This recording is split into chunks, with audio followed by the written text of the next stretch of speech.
태용호 최고위원의 입을 두려워하고 있다. 그런 생각이 듭니다. 태용호 최고위원이 이진복 수석과 통화했다라는 이야기가 있습니다. 이게 네. 사실일지 아닐지 알 수 없습니다만은 이게 만약에 사실이라면은 굉장히 심각한 이 공직자의 선거 개입이 되지 않습니까? 거기에 대해서 또 대통령의 연관성 이야기도 나오고요. 그런 부분들이 있기 때문에 지금 국민의힘에서 태용호 의원을 함부로 다루지 못하고 있다. 그런 생각이 들고요. 추후에 어떤 그 뒤탈이 없게 하기 위해서 무사튼튼 해 나가는 과정 속에서 최대한 어떻게 보면 소명을 기회를 준다든가 그런 과정에서 이 사건이 이와 같은 그 징계 절차가 저는 미뤄지고 있는 것이지 그것이 어떤 그 얘기하고 있는 태용호 의원의 입을 두려워하거나 저는 그렇게 보지는 않습니다. 말씀드린 것처럼 이미 3월 9일 날 그러니까 3월 8일 날 전당대회에 있던 다음 날 이진복 정무수석이 뭡니까? 그분들한테 전화해가지고 축하하고 앞으로 잘 해달라고 부탁하는 건 전 당연하다고 봅니다. 어제 윤 정부 1주년 이 사진전이 열렸죠. 경제 살리기에 매진하기 위해 최고위 회의까지 취소하고 여당 지도부 총출동했지만 이 자리에서 통편집된 두 사람이 있었습니다. 어제 밤 늦게까지 윤리위가 열렸지만 결론은 대통령 1주년인 내일로 미루어졌습니다. 김기훈 국민의힘 윤리위원은 1주년 날짜라는 부담이 있는 건 사실이지만 입증 자료를 받지 않고 진행하면 징계 취소 사유까지 될 수도 있다. 이렇게 신중한 모습을 보였는데요. 이준석 사태 대자뷰라는 목소리도 당내에서 나오고 있습니다. 자진 사퇴 기회를 주기 위한 시간 끌기란 해석도 나오는데 당사자들은 부인하고 있습니다. 만약에 그런 어떤 정치적인 해법이 등장한다면 거기에 따른 징계 수위는 여러분이 예상하는 바와 같을 겁니다. 자진 사퇴 여부에 대한 이야기를 어느 누구한테도 들어본 적이 없습니다. 제가 자진 사퇴의 입장이었다면 여기에 윤리에 오기 전에 밝혀질 것이겠죠. 네, 박진영 부원장님.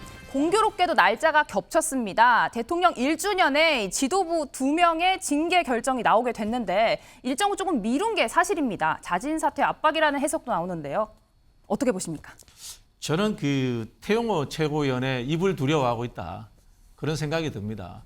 태용호 최고위원이 이진복 수석과 통화했다라는 이야기가 있습니다. 이게 네. 사실일지 아닐지 알 수 없습니다만은 이게 만약에 사실이라면은 굉장히 심각한 이 공직자의 선거 개입이 되지 않습니까? 거기에 대해서 또 대통령의 연관성 이야기도 나오고요. 그런 부분들이 있기 때문에 지금 국민의힘에서 태용호 의원을 함부로 다루지 못하고 있다.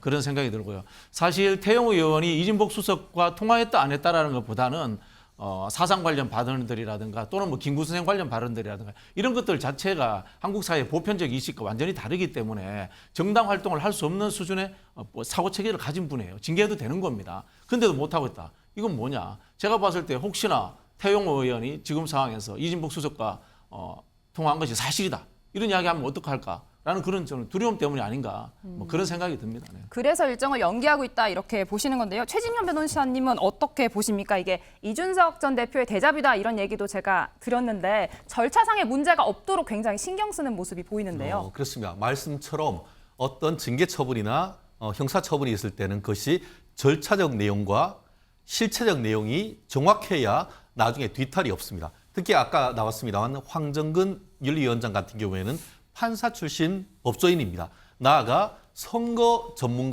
사건 전문가이기 때문에 이 그 징계위원 자체도 추후에 어떤 그 뒤탈이 없게 하기 위해서 무사튼튼 해 나가는 과정 속에서 최대한 어떻게 보면 소명을 기회를 준다든가 그런 과정에서 이 사건이 이와 같은 그 징계 절차가 저는 미뤄지고 있는 것이지 그것이 어떤 그 얘기하고 있는 태용호 의원의 입을 두려워하거나 저는 그렇게 보지는 않습니다. 말씀드린 것처럼 이미 3월 9일 날 그러니까 3월 8일 날 전당대회에 있던 다음 날 이진복 정무수석이 뭡니까? 그분들한테 전화해가지고 축하하고 앞으로 잘 해달라고 부탁하는 건 전 당연하다고 봅니다. 다만 그 속에서 과연 공천 얘기 같은 것들이 있었는지 이 부분과 관련해서는 양당 사자가 그걸 부인하고 있지 않습니까? 자기 목숨 걸고라도 그 태용호 의원은 그런 일이 없었다고 얘기를 하고 있습니다. 그렇다고 하면은 결국 이 윤리위원회에서 징계 양정을 제대로 해서 결정을 하면 되는 것인데 공교롭게 같은 날이 됐습니다.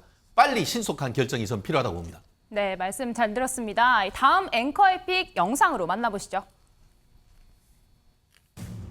그분이 정치적 해법이 무엇인지를 말씀해야지. 그리고 윤리위에서부터 추가로 제가 정치적 해법은 뭘 의미하는지 통보받은 바는 없습니다.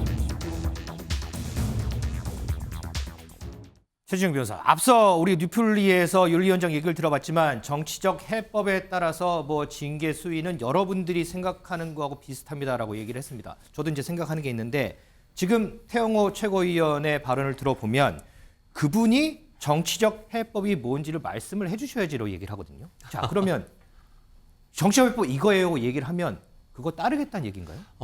지금으로선 본인이 정말 엊그제 같은 경우에는 꺾일지언정 굽히지 않겠다라고 그랬죠. 얘기를 하면서 때릴수록 더 강해진다라고 해서 본인은 절대 어떤 사태나 어떤 그 사과가 있을 수 없다라는 배수준을 친 것 같습니다. 그렇지만 어제 오늘 내용을 보면은 살짝 그 말씀이 수그러들고 있는 그런 내용을 보고 있는데요. 다만 그럼에도 불구하고 본인이 사퇴했을 경우에는 본인에 대한 어떤 공천을 담보하겠다 이런 얘기는 들어본 적이 없다라고 지금 선을 긋고 있습니다. 그렇기 때문에 본인으로서는 억울한 점이 없진 않겠죠. 그렇지만 어쨌든 간에 당원의 한 사람으로서 그것이 윤리위원회에 상정됐다는 사실 자체 그리고 그에 대해서 결과가 나왔을 때는 겸허하게 받아들이는 것이 본인의 어떤 정치적 미래를 담보할 수 있는 것이지 만약에 이거에 대해서 반박을 하면서 어떻게 보면 뭐 탈당을 하건 아니면 그거에 대해서 어떤 그 폭탄 선언을 하건 그렇게 했을 경우에는 그걸로 사실 본인의 어떤 정치적 생명은 끝난다고 봅니다. 그렇기 때문에 저는 지금은 굉장히 많이 반발을 하고 있습니다만 최종 결정이 났을 경우에는 그것에 대해서 따르지 않을 수 없는 그런 상황이다. 저는 그렇게 예측을 합니다. 박진일 병자, 지금 일각에서는요. 지금 국민의힘 지도부가 국정 운영에 걸림돌, 짐이 되고 있다라는 얘기도 있거든요. 자, 그런 관점에서 봤을 때 혹시 윤리위 전이나 후에 대통령실과의 교감이 있을 가능성도 혹시 있을까요? 글쎄요, 뭐 국정 운영의 걸림돌은 대통령실 아닌가요? 그 말씀을 드리고 싶고요. 당연히 저는 뭐 교감했을 가능성이 높다고 봅니다. 이제까지 이 국민의힘과 대통령실에 진행되어 왔던 일들의 개연성을 한번 보십시오. 이준석 대표를 잘라내는 과정들, 나경원 전 의원이 출마 못하게 하는 과정들, 그리고 또 안철수 후보의 지지율을 떨어뜨리는 과정들 다 대통령이 개입했다는 개연성이 있지 않습니까? 그런 부분에서 저는 앞에서도 말씀드린 것처럼 이 태영호 의원과 이진복 수석의 통화 내용에 대해서도 의심할 수밖에 없습니다. 앞에서 그런 이야기를 하십니다만은 이정근 씨의 녹취록은 의심하지 않고 다 사실처럼 받아들이면서 국회의원이고 최고위원을 하고 있는 지금 이 태영호 씨의 이야기는 왜 녹취록이 우리가 가짜라고 이야기를 합니까? 그런 부분에 있어서 의심이 갈 수밖에 없는 거고요. 저는 태영호 최고위원 입장에서 국민의힘 지도부를 신뢰할 수 없다고 봅니다. 왜? 누가 보더라도 저 지도부라는 것이 대통령실에서 내려다 꼽은 지도부잖아요. 별 힘이 있다고 생각하겠어요? 저게 공천권이 있다고 생각하겠어요? 결국은 뭡니까? 그렇게 되면은 대통령실에서 움직여서 태영호 의원에게 뭔가 언지를 줘야 되는데 근데 앞서 말씀드린 것처럼 전화통화 의혹이 있는데 여기에 대해서 또 다른 녹취라든가 그런 가능성, 두려움이 있기 때문에 서로가 말 못하는 상황이에요. 그러다 보니까 저는 이게 차일피일 미뤄지고 있다는 게 제 주장인 겁니다. 자, 어쨌든 뭐 이 논평에 대해서 국민의힘 지도부는 일전부터 뭐 그런 적은 없다라고 얘기를 하고 있고 태영호 최고위원 같은 경우에도 본인이 직접 해명하고 있으니까요. 일단은 내일 국민의힘 윤리위원회에서 자, 김재원 태영호 최고위원에 대해서 어느 정도의 징계를 내릴지 징계 수위가 어떻게 될지 이 부분 저희가 조금만 더 기다려 봐야 할 것 같습니다.